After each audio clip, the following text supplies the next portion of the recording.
Welcome to the Empowered Career Woman podcast, where we are about growing, learning, and sharing positive experiences about careers, life, business, and about family. My name is Kathy Tellez, wife, mom, career woman, and entrepreneur. I am so passionate about helping to build the next generation of female leaders. And my goal for this podcast is to help you to get out of your own way.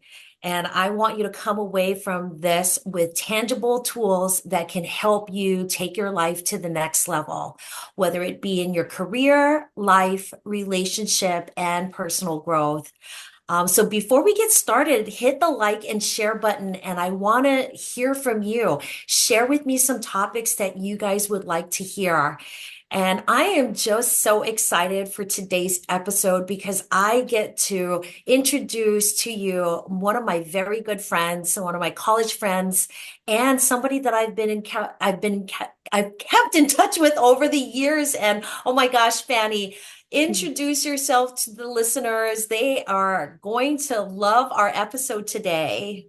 Thank you, Kathy. So my name is Fanny Chen.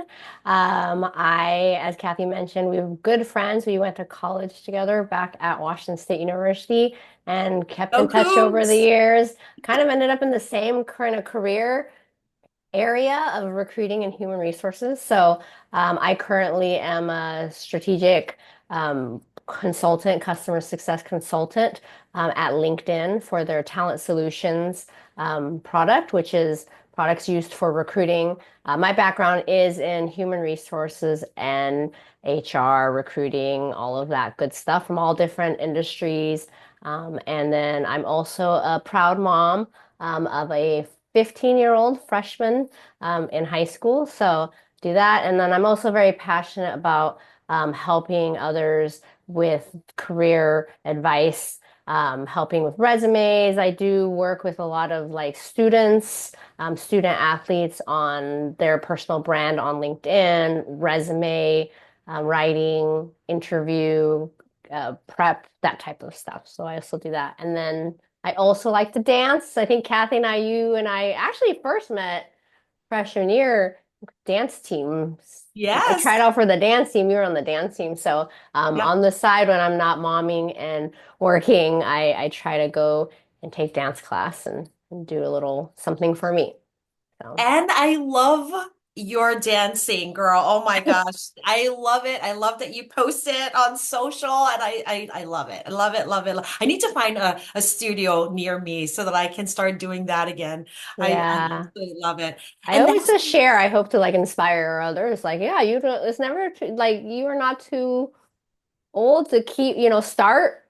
Some people haven't started and like go never too late to start or keep dancing. Like keeps that's you, exactly right. something that brings me joy and keeps us young. So Well, you look great, amazing. You thank know you. the year that we are turning this year, and I'm telling you right now, you look phenomenal. Thank But you. honestly, the reason why I brought you onto the show, Fanny, is because this podcast is all about empowering women, and as we navigate through our personal and our professional careers.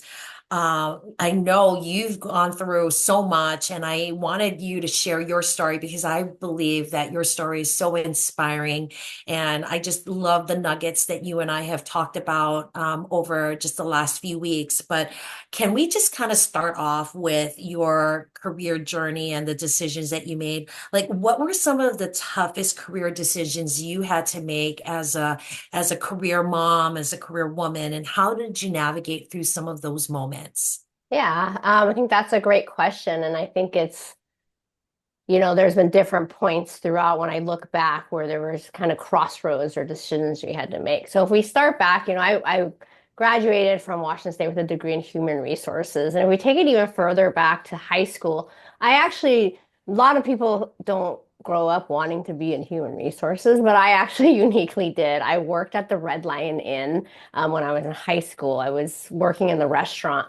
And on the weekends, it was kind of a more business hotel, so it wasn't that busy on the weekends. So after that morning rush breakfast shift, I would have the whole afternoon where there wasn't much to do. And the human resource manager at the hotel would let me shadow her. So I'd shadow her on like her interviews and just what she did. And that made me interested. I think I want to major in human resource. I think this is what I want to do. I like doing the interviews and watching her do all that. She also went to Washington State University too. So I think Love that. you know, and so she was kind of a mentor for me. So that's one of the first things is always find mentors and women before you've done it before you. That's always been, I've always had amazing, phenomenal women to kind of guide me when you reach those points. But she kind of helped me. I decided to go to Washington State and said, I want to be a human resource manager when I grow up. So that's what I studied. I majored in human resources and I was very strategic about my career. I started as a recruiter. Um, Tech recruiter on the agency side. And at the time, it was a really big like Y2K. Everybody was hiring like these programmers for that. So I was working on the agency side, but my plan was always to go corporate. Um, with the idea that eventually I get corporate recruiting, I'd be internal at a company, and then I can make my way into human resources for that ultimate dream of being an HRBP, right? Because that's what I always want to be. And so I did that. I recruited for agency, went to a consulting company for a couple years, and then eventually made my way into corporate recruiting at Immunex, which I might remember as a leading biotech company at the time that eventually became part of Amgen. Yeah. So I was living the dream, right? I'm a corporate recruiter and I was exposed to human resources. They knew that was the career path. We had a bit of an acquisition with Amgen acquiring Immunex, and my portion or one of the products got spun off to a company called Burlex. And so next thing you know, I had made it. I was a human resource generalist. I was doing all the HR stuff, compensation, performance reviews, performance management, benefits, just all of the things that I wanted to do when I grew up. And I remember reaching a point where maybe 2 years in, I said, I don't know if I really like this that much, right? But this is what I want to do, right? I'm gonna be a CHRO or a director of HR, and finally got there, and I really had to stop and pause. Like, I don't know if I like all this stuff, Yeah. and it was a little bit you have to come to terms with like, am I, disappointed? This is what I dreamed and I thought I wanted to do, and now that I'm here, it's not all that it cracked up to be. Really, just like some self-reflection. Like I do love human resources. There's so Sure. many aspects to it, but my favorite part of the employment life cycle is the recruiting portion of it. So I kind of came to that crossroads. Do I go back to recruiting? I didn't really like being a recruiter either. Like I Mm. felt like it to me like placing people and recruit. It was a little bit of the same cycle, like new rec, new hiring. So it just wasn't for me. That was my favorite part of the employment cycle, but I didn't want to be a recruiter. And so that's how I met a future mentor who at the time was the SVP at Washington Mutual, and she really loved my background, being that recruiting was my expertise, that was my passion in the life cycle. But I had all this great background in HR. I had background in like benefits and relocation. I understood a lot of the greater circle or the greater picture of HR. So she brought me in as a recruiting operations person. So really managing processes and systems and implementing programs for recruiters. It could be a training program to help recruiters understand what benefits we offer to help them recruit. So, and then I've been in TA operations. I continued that career until I came here at LinkedIn, where now it's a little bit of a different aspect, but I still work with TA operations leads at these leading companies. So, all that kind of long-winded journey to kind of say that it came to a point where I had to stop and think about, like, I always thought I wanted this, and now it's not what I want it to be. And it was a difficult decision. Like, am I brave and take a different path? Because recruiting operations is very common now, but it wasn't at the time. There was Yeah. not a lot of TA. Like, what is this TA operations? But it Yeah. sounded good, and just kind of reflecting on what I like to do, what I wanted to do. I took that chance and I had a great career and continue to have a great career in that area of HR. So, Yeah. Oh, it's what you just shared just now is mentorship, mhm. because honestly, that kind of drove your path in different ways, right? And then I love the fact that you were brave enough to even decide, like, was that really the pathway that I really wanted originally? I mean, I know that that's probably what you were thinking for all these years. And then you get to a certain point, you're like, is it really, really what I want? Hmm. And I think a lot of women who come to those crossroads, they've been I don't know if they've been dreaming about it or it's been taught to them that Conditioned or they need to do it this way. And then they get to this point and they're like, wait a minute, this is kind of not what I want to do. hmm. And so how did you navigate that? I mean, obviously, you had mentors and whatnot, but I mean, support, you had to have some support system at home. I mean, like, how did Yeah. you just say, you know what, because financially you can't just like leave a job and everything, but how did you move from, shift from that back to kind of like where you were thinking that you needed to go? Yeah, I think it takes I think honest and being brave with yourself to stop and accept like maybe what I thought I always wanted is not what I want and Yeah, realizing like life is maybe too short to just keep pushing through just because but it can be disappointing though like and maybe you right. get disappointed yourself and kind of accepting that what you thought something was that dream is not what it is. I think that's the first step. Yeah, Um, and then reflecting on why, and to your point, like understand, like you can't just like leave. I had bills to pay. I had a job, I need a job. So understanding like, okay, but do I go back to recruiting? That's what I do like, but I don't want to be a recruiter. Am I going to be happy there or find myself kind of in the same place? So I think just being really honest with yourself, mm, talking to mentors and other women who've done it before you to understand like what they face can help give you like some guidance.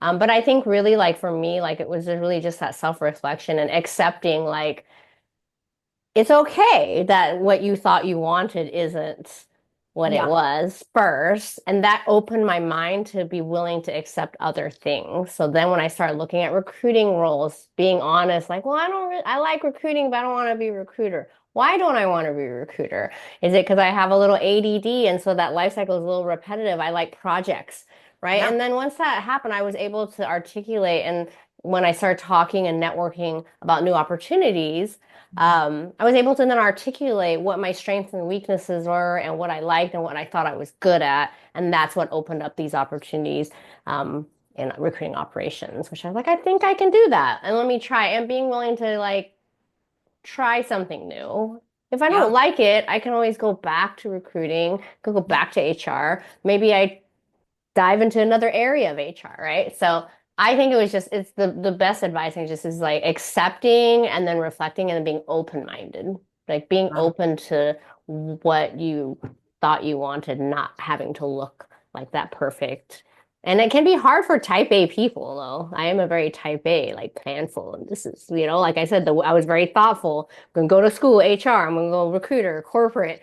The Yeah. HR, and type A people have to have a hard time sometimes letting go. And I'm a Taurus, so I'm super stubborn too, right? Like, no, on HR. So just being accepting of that and opening your mind, I think is best advice. And I think we talked about it's relevant in life and in your career. I have found like taking that and being open and letting go has served me well in other all areas of my life. So, The letting go and really being flexible with yourself, hmm. and giving yourself grace. As you were talking, I was thinking about Paula, my daughter, and you know, during her last she didn't really know, like, you really don't know when you're 17, 18 years old what you're going to do for the rest of your life. I mean, so parents, stop asking that question, like, what do you want to do with your life? I mean, because honestly, you have no earthly idea. I think I was like 24, I still had no idea what I Right. wanted to do with my life. But anyway, she's like, I'm good at math, I'm really good with this whole STEM stuff, and I think I'm going to go into civil engineering. I love building. She does. She loves building things. And, so in her mind, those last couple of years of high school, she's like, oh, I'm going to be a civil engineer, blah, blah, blah. And then she gets into school and she hates it. She's Oh like, no. what? And I mean, she went to the school because of engineering. Right. And, my husband and I had to be like, it's okay, because at 18 years old you really don't really know what you wanted. I mean, what you really want. But ironically, she was walking around campus and she met up with that like they have all the different clubs that they're like selling their clubs and whatnot. Mhm. Well, there was a pre-dental club where she had met a couple of people and they're like, oh yeah, we love this and we love that.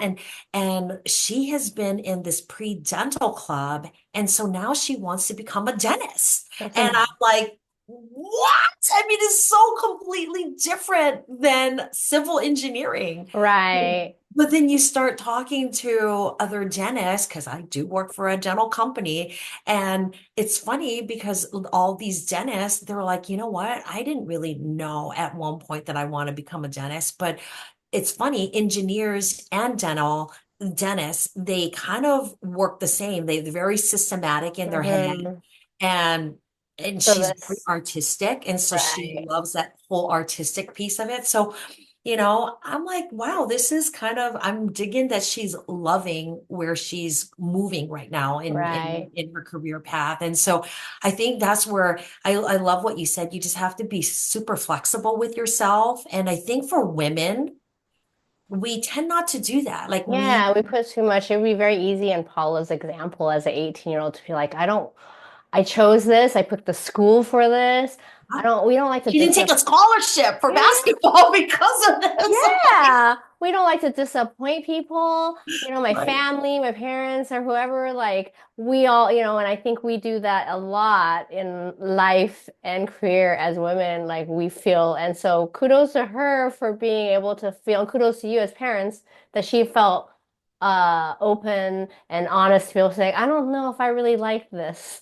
Yeah. Because we know a lot. I know growing up in Asian culture, you might not always feel comfortable telling. I still don't, as a grown adult woman. There are times I'm like, oh, I don't want to tell my parents that's about this, I and know. it's because that cultural and society can all come to this term. So kudos to her and kudos to you for, having a relationship where she felt comfortable because we know a lot of people we meet later in life, like, well, I went to school for this and I had a career for 20 years of this, but that's not what I liked. And they figure it out late. And, better late than never, but even better if you can figure out as a young person, hopefully she uses that at all across all points of her life, because it certainly won't be the first time. Yeah, I think our generation, because I am first generation in the US, and my parents being immigrants, not that I don't want to share stuff with them. I just don't think that they understand it. Like Hmm. it's almost like you got to put your, focus, and you got to just work hard, and you just got to excel, and that's all they know. And And it's just not, suck it up too. and Like, suck it up. Yeah, suck it like, up. You are don't you like kidding me? it. You don't, look, it's just suck it up. Like, it's a very, this approach, like, just put your head down and be a good good person, Student Asian and good girl worker. student, what, yeah, and just Yep, feel because, and then to look at me, I did this and came to do you think I want to, so I very get it. much that pressure. So, I get it. I get it. So, I love where we're going because even as a mother, I mean, and as you having a 15-year-old boy who is so busy. I mean, he is busy. yeah. And I love that for him.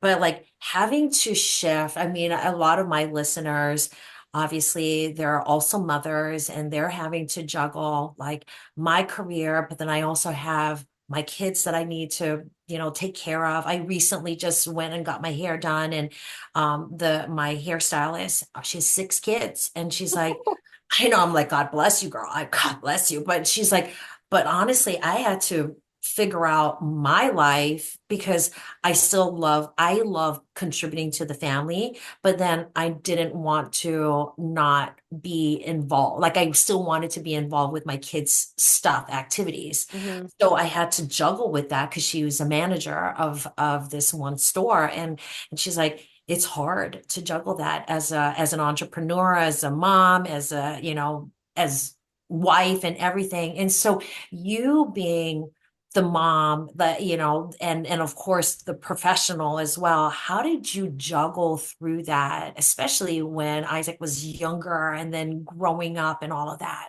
Yeah, it's crazy. I really think about now, like how we grew up. I don't Mhm. think our parents knew what we were even doing or where we were. I just somehow got myself to school and practice. I'd be at the 7-Eleven and at the mall, and they did as long as you're home by dinner. But now I think about, the way and it's weird with the schools too. Like Right. I don't think things were at 3 o'clock when we were in Oh no, they were at work still. yeah, why are they schedule things like at weird times that we're also at work, but somehow we're supposed to go get our kid, or get them here, right, by a certain time. There's no buses always to activities anymore. Um, so yeah, I think how do we do it? Well, first of all, I'm very fortunate to work for a company that is very flexible and allows us to manage our schedules and be able to manage our current schedule. So first and foremost, like finding a place where you can authentically be yourself. I've been fortunate, I think, and because even before LinkedIn is amazing, but even before that, like when I was at Visa, I also had really great manager and company and environment. So where I was able to work remotely, and then a job that I can kind of manage my schedule so that I can be able to do both. So I think that's the first thing when we talk about support system. Yeah. That's also the people at your work. So finding a place where you can be authentically yourself in your Yeah. role, and authentically myself is not only this professional with all these years of HR and recruiting and systems processes background. Authentically Fanny is also a mom, and Yeah. authentically Fanny also likes to go to dance class sometimes or Yeah. go work out. And so I think finding a place where you can be authentically yourself, and authentically yourself is more than your resume, it's who you are. And that's a working mom that's trying to be the best mom, and a working single mom, which we can talk about later. Later in my career became that, and that made things even more complicated. But I have a good support system, and that includes the people I work with. Yeah. And so not all companies are like that. So trying to find, I would say finding a place where you can be yourself helps that immensely. Um, but that being said, that's another crossroads, right? We talked about earlier in my career, I was just a single young girl trying to navigate and achieve the dream. Then you get another crossroads, you become a mom, and it's like, how do we do both, right? I think we are kind of conditioned as women to be the super mom and climb that corporate ladder, and that's all. I'm going to be the CHRO, I'm going to be the VP of TA operations, whatever that dream was, right?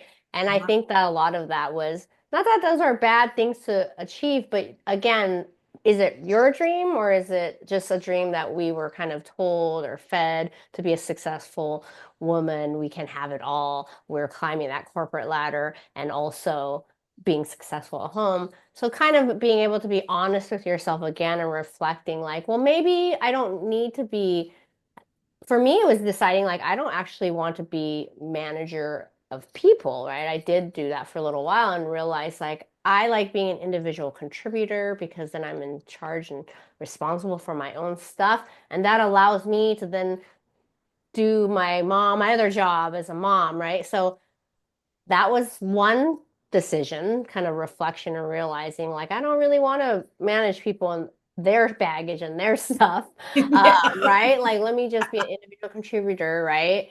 And Mhm. understand like, do I need to climb to the top of the corporate ladder? I'm okay kind of being in the middle of the ladder, right? Yeah. And that also is like, but is that bad to say? Because No. no, right? But I feel like there was a time where we're kind of pressured, like, no, you're supposed to be like a strong, independent woman, career, and not, and so Yeah. again, letting go of what you think and what you also thought you wanted, because you grow up thinking like, I'm going to be all these things, like accepting and being honest with yourself. Like maybe Yeah. I'm happiest in a place where I can do great work and make a good living. We talked about we do still have bills to pay, right? So I'm making a good live and I'm doing great work that I'm passionate, I enjoy.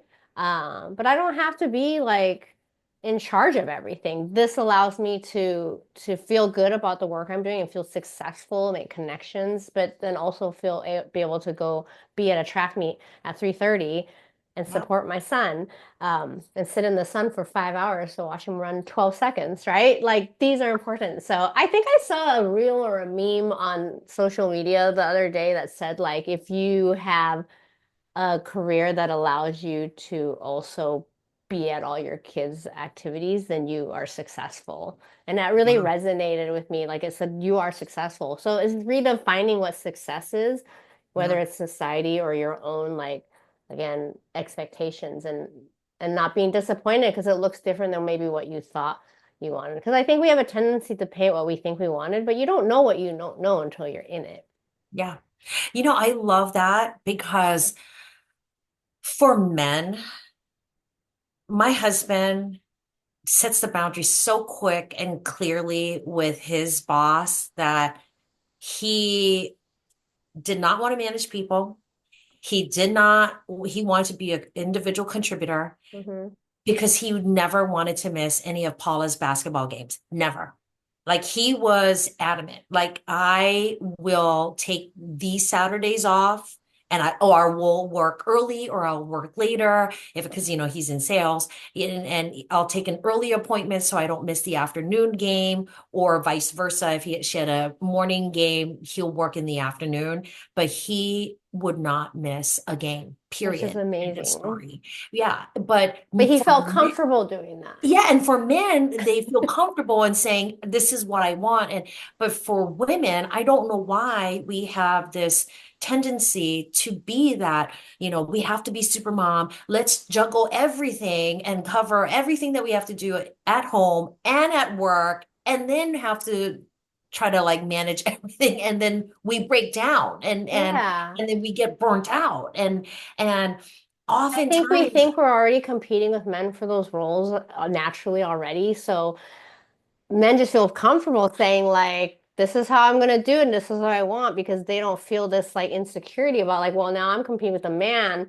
And if I have all these stipulations and stuff, then maybe I'm not going to get the promotion or the role or the opportunity or this project because I'm yeah, setting these boundaries. I think we're already feel that we're like up against that and we have to put our that's going to be a dock against us. Where interestingly, your husband was like, I'm not doing any of these things. They're like, okay, he felt perfectly comfortable. He doesn't think he's going to get overlooked. So I think there is, and we know some of that is true. We are, the stats do show like we get paid less than men and all that. So, well, that's not, but we can't let that noise like, not all of that is true. We're competing against men and we don't care. We know the stats. We work just as hard, same jobs, don't get paid as much, get overlooked.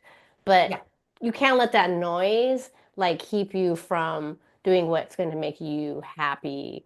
And if yeah, making you happy is being able to be at all your kids' stuff and have a career.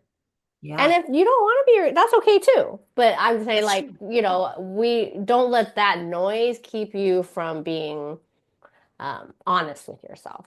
That's right. I think that's the moral of the story is like being honest because if you are a woman and you're listening and you want to ride that corporate ladder and you want to go all the way up, kudos to you too. Hmm. And that is fine, and there are ways and you just have to find ways of support if you're wanting to be mom and all of that. You can absolutely go through that as well. But at the same time, if I personally want to set some boundaries and I need to set the boundaries, but you feel guilty of setting those boundaries because you might get docked because you're a woman in the profession. Don't. You just have to be honest with your employer and I think that's really, really key because when, like you just said, if you can be your authentic self at work and you can share with them, your employer, your boss and even colleagues, like this is where my space is at this point in my life, and they honor that, I think that is awesome, and if you don't find a space that way, then maybe it is a time for you to look at other places that Hmm. will honor what brings you joy. And But it so, starts with being honest with yourself. And I think yeah, too many women don't. That's right. Once you're honest with yourself, then you know, then you can be honest with and find a place where you'll have that support system. And then letting go, it's okay if I don't want to be all that. Like, again, we, especially I think our generation was very conditioned to be like, do this. Yeah. This is a successful woman. And she's Yeah. at the top of the ladder, and she's doing all this stuff. She's all no, it doesn't. Let's let go of what that is, and be okay with it. Yeah. I mean, And God bless my mom then, but she's like, you're going to be a nurse. And I'm like, no, I'm not. I mean, like, all Filipino women are nurses. Okay. Not me. I can't even pull blood out and before I right. get like wheezy, like, no, I'm not going to be a nurse. And that's not going to be my field at all. And my mom had to come to grips with that. But, like everybody's a nurse. I mean, auntie's a nurse and this. And I'm like, I don't care what they do. My mom still doesn't, I don't think, really understand what I do. She's like, she talks on the phone a lot. She'll be like, "Do you have a call?" Or she comes to visit, "You have a call?" I'm like, "No, but I still have work to do." Like well, can you take me to Target if you don't have a call? Like my job is not just doing calls, Mom, but Fanny's on a call. Like if I don't have a call, then I must not have anything to do. So she still can't understand. And over the years when I worked at Starbucks corporate, Yeah. that was easier but I think people thought I was like a barista or a manager of a Starbucks. Like she couldn't comprehend like or understand because it didn't fit in the bucket of like doctor, lawyer, manager, nurse. Right. It was very like so she still Yeah. doesn't know what I do, but That's hilarious. yeah. You gotta love them. You just have Yeah. to love them. Yeah. So, I do have a couple more questions before we go because I think all that you're sharing, it just kind of these stories I know that it will hit home for my listeners because oftentimes we do struggle with whatever varying things that is going through our life. I know you personally went through your own personal like life challenges recently in the last Hmm. couple of years while having to still manage a career and take care of then become single mom. And so like how did you push through some of those hardships Yeah. and still maintain your professional growth?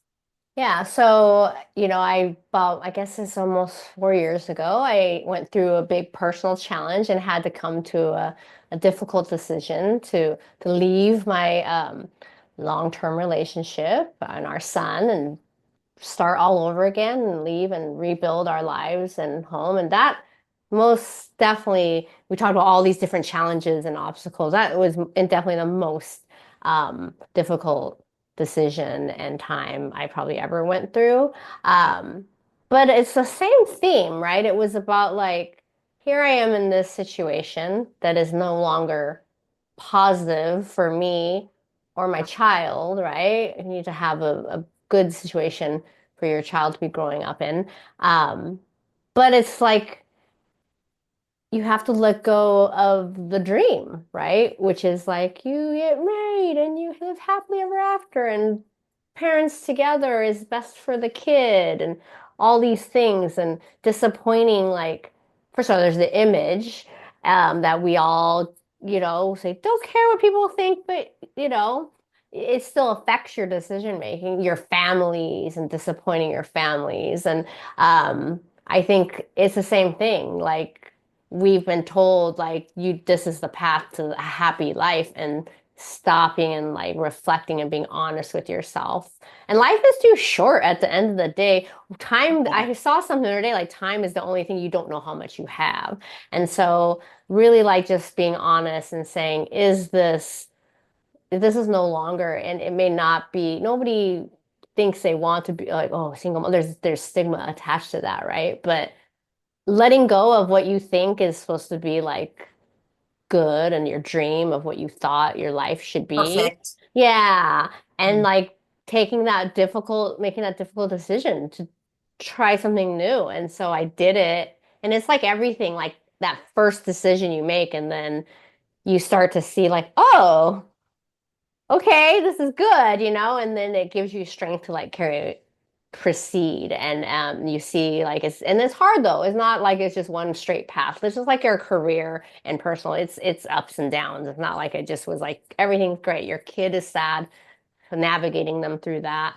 And then at the same time, I'm still a career woman. I had a job that I want to continue to be successful in, especially when I have to support my son alone moving Yeah. forward. So I would say like letting go and of what I thought was like perfect dream and what I thought was going to be and accepting, like being honest with yourself to take that first step. Yeah. And then and at the time I told myself, like, we say, like, staying together is best for your kids, but also, like, seeing your mom make a difficult decision and thrive and choose Yeah. herself is also good for your kid, right? Oh, Um, yes. so thinking about that, but then again, how was I able to navigate? Because the interesting thing is that was probably the most difficult time of my life. And I was still at LinkedIn. I've been in LinkedIn for many years. But I also like at the end of that fiscal year, so it was full year, like won an award. Like I got this MVP award Oh for my that gosh. that the work I had done that year for my team. And I remember at the time it was a very emotional. It's like I haven't won awards before, but it was particularly emotional because I knew like what a hot mess that year and I had been at times, right? I was by no means was I perfect that whole year at work. I think there were times I remember calling like one of the leaders and saying like I need to take some time off. I cannot or I Yeah. can't take this account right now. I won't be my best. But I think it went back to being fortunate and lucky to be in a place at a company where I can authentically be myself, which at the moment was somebody going through a really difficult time and being comfortable. I don't think we always, I felt so blessed at the time to feel like I could just tell my manager and my leadership and coworkers like what was happening. It was very personal and ugly. And to be able to just be like, this is what's going on. Yeah. Um, this is why my background looks different because we're staying at Airbnb now. Like I feel really grateful being able to have been able to be authentically myself, which meant difficult times at that moment. And having teammates who are willing to step up and like, I will manage this, I'll take this call, I'll do whatever you need. I love Um, that. I still was had a really successful year, but it's because of that. So I think similar to what we talked about with that, like having a place where you can have a support system. And we spend so many hours in our job that if we can't feel like that's like your true like work family and you can't be yourself. And Yeah. be yourself, we always say, is more than just like, oh, Fanny's happy. It's like that was really myself. They know everything. Yeah. And I'm also like, I think you can reflect like the not necessarily the type of person, I'm a very private person, and that's not necessarily my nature to be so open because I've always been put on like a very like facade of everything's good and I think that comes like just who I am as a person, but also culturally. We talk about Sure. sucking it up, suck it up, Asians, everything's fine. Yeah. And so that wasn't my comfort zone to be able to be like, nope, this is what's going on and share and open. So that I think also was it's still not necessarily my comfort zone now, but to be that open, but I'm better at it because I think I've learned that the benefits that you get from that being like that. So but yeah, so we made that decision and happy and each step is easier, but it all happened by having like a great support system, being honest with yourself, letting Yeah. go of what you thought and being willing to be brave and try something, even though you don't know, I don't know what was at the end of this road. Sure. Um, but let's try it. We'll see, And right? look at you, 4 years later, you're stronger today than you were even back then. Mhm. And you're thriving. I mean, And that's when I started that's dancing again. I hadn't yes, danced I in love like 10 years. I had the last class I took was I was still pregnant before I got too big to dance. And then I hadn't taken a dance class since. Went back to this, found a studio, took a class. So yeah. yeah, I have to look back. And was it easy the whole way? And do I do not sometimes, and I think this is our thing too. It's okay to look back sometimes and still be a little bit disappointed. Like it's not what I thought, but that's okay. That doesn't mean that I'm not happy now, but I can still be sad about what wasn't, and that can be in career and personal too. Like it's just being honest and being okay with that. And hopefully I think it's inspired some other people, so then you can kind of be a mentor just like others were for me, like I love that. I and love that so much. I have a couple more questions. Mhm. Um, what advice would you give women who feel stuck in their careers or their personal lives and are afraid to make a bold move? Yeah. It's so hard. Life is too short. I think I Yeah. say it all the time. Like life is short. Like we don't have all this time. And look at yourself life now and think like, do I want to be in the same position, whether it's personal or career, let's say 10 years from now? Like if I like picture yourself in 10 years, like older and different, and then like still feeling like this way. So I think that's one thing. It's like just stop and like say like 10 to like 15 years, like would I if I'm still living this life, whatever it is, whether it's like I'm working so hard that I miss out on my kids or I'm in a personal situation that I'm not getting to be myself and happy, like do I want to be doing that? Because you'll see people leave like 10 years later. So then why not now, right? I think that's one thing. Um, and then I think knowing that like no decision you make is permanent.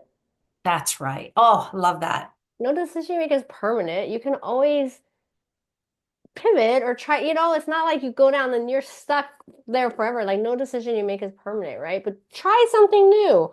Yeah. See what happens, right?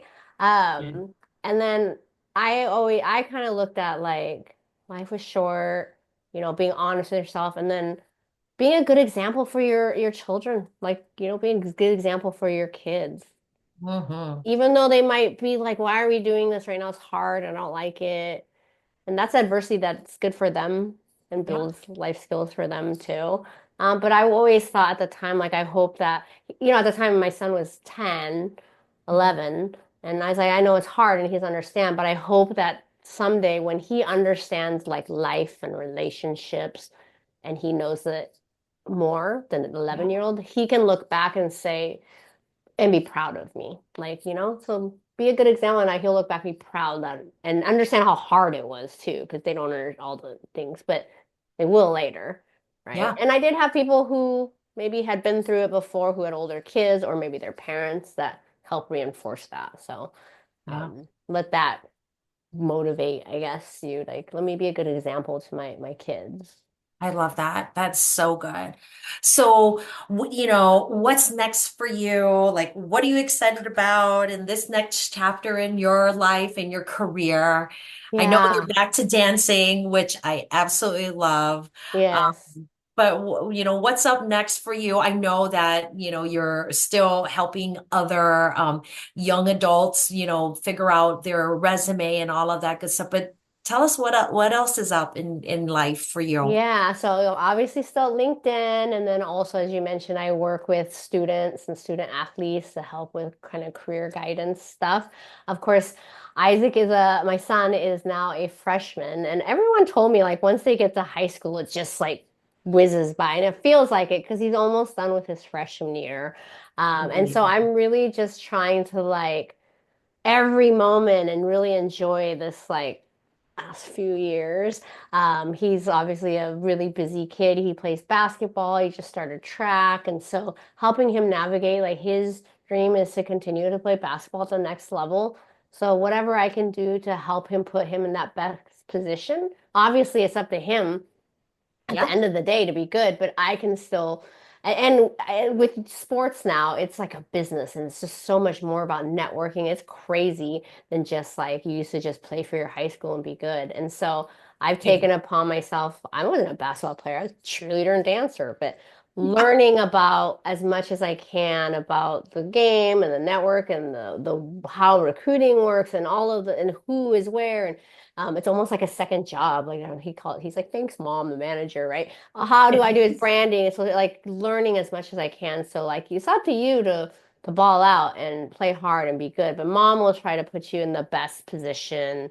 Yeah. And so I've taken a lot of my networking and LinkedIn kind of I love. branding knowledge and skills and applied it to that. So So yeah, the next few years is just really focusing on helping him reach his goals, Yeah. um, and learning about that. So we've joked about like you should just go be like a sports agent. I'm like, well, let's slow down, but there's so much to it now. Like, and I want to make sure that he's not being taken advantage of. So Yeah. learning about that and maybe helping manage him, depending. We won't get too far ahead of ourselves. Let's see how sophomore year goes. But if that continues, there will be a whole business side to that you don't is not the you don't just send your kid off to college and like our parents did and they just play and go eat at the cafeteria. There's a lot more to it now. Oh, yeah. So won't get to ahead of ourselves, but preparing and learning. So if that does work out for him and he goes on to play, then he's got somebody who knows and that same thing, networking, talking to people who've done it before. I've got like some mentors and connections that I talk to about. But then I also think about like I love dancing. It's been so fun to get back in the studio. I actually performed a couple, I think I did two performances. I Oh, would love to like maybe teach again or coach like a yes. dance team. So maybe like once he goes off to college, right now I don't think I could possibly like find time. But it's been kind of I've been itching to like choreograph and formations and Yes. stuff. I go to his high school games, like, man, it'd be so fun to like coach a team. So Oh maybe my gosh, like, that is so much fun. maybe when he goes off to school, then I can pour myself into some some young girls or boys in the dance world. So that's kind of what I think about or like fantasize about, like my new dreams, right? I love it. I absolutely love it. Thank you so much for being on this podcast, Fanny. I mean, honestly, you shared so much. There was the thing that you kept on talking about was letting go. And then life is too short. Like you said, these things so often throughout this whole time that we were talking, and it is so true. And just want to say thank you for joining me on the and on the Empowered Career Woman podcast, because I believe that, your story is going to resonate with one of my listeners, and I just want to thank you for that.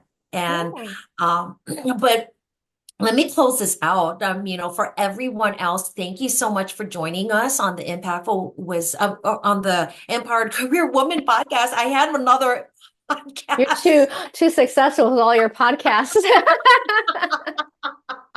Oh my gosh. But I love today's episode. And for all of the listeners, if you guys do love this, please share and like it. And for those who are listening, I know, Fanny, if they're interested in learning a little bit more, how can they get in contact with you? Do you want to share your social or like your Yeah. LinkedIn email and whatnot? Yeah, you can find me on LinkedIn, Fanny Chen. I mean, there are a few of me, but hopefully you'll recognize my face. But feel free to connect with me on LinkedIn. I think that's the best way to connect. Send me a message if there's questions or ways you want to work together or anything like that. Happy to connect and build and help other women. So, Love it. I love it. So thank you so much. I empower you. I lift all of you guys up. Let's go out there and make a difference in this world today. Thank you again, and I will see you guys all soon. right, bye.